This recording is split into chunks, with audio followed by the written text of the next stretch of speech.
But I'm going to try a little something different. I'm not going to do bits. I'm going to tell you about a story about my friend Eddie, his birthday, and how we celebrated it at a gay bar.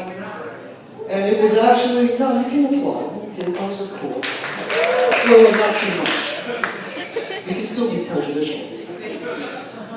But it was my first time going there, and let me tell you, for the first time going to a gay bar, I finally figured out what it feels like to be a woman. Oh yeah, there's nothing like going to a bar full of guys you're never going to fuck, but yet they reward you with free drinks. How could you go wrong? How can you say no? So, I was there with my friend Eddie.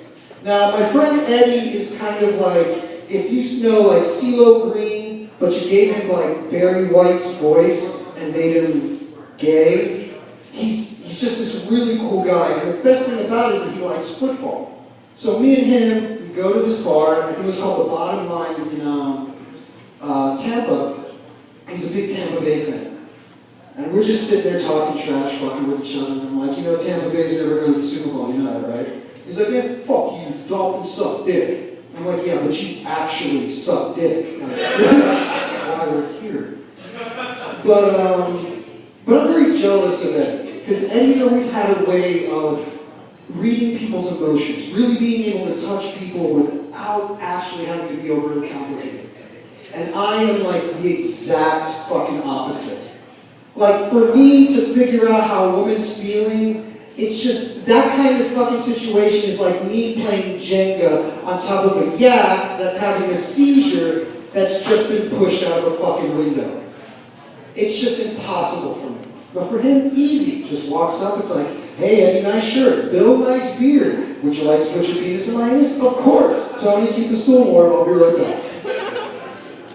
And so we're sitting there, we're hanging out at the bar, and we're just having this little discussion, and all of a sudden, a beer appears before me. I'm like, hey, Eddie, man, it's your birthday. You don't have to pay for a beer. He's like, I can get that for you.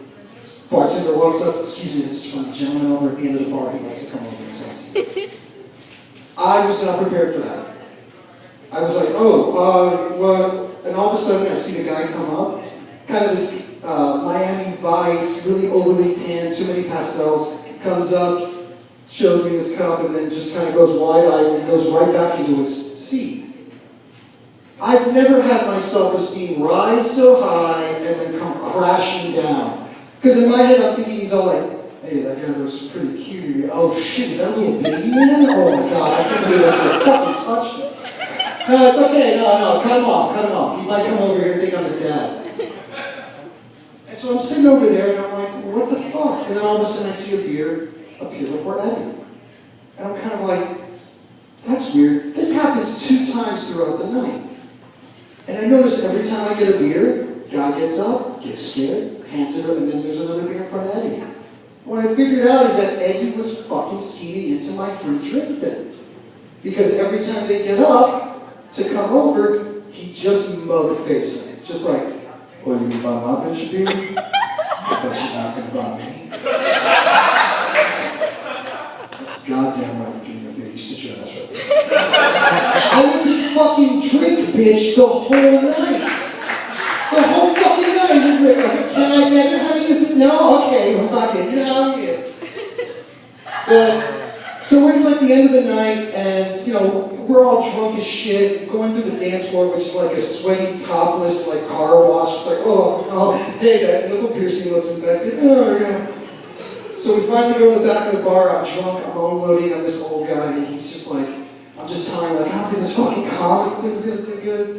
I came in my cat's face. He doesn't respect me. I don't know what to do. And the guy says, you know what? John Steinbeck said that all things that are special and great are lonely, and that you have a fire that builds up inside of you, that you spread, and it vanquishes out the darkness, and at that moment you'll realize you shall never be alone. And it was great, beautiful advice at the low price of a sweaty, drunken hand job. Ladies and gentlemen, that was my time. Thank you so much.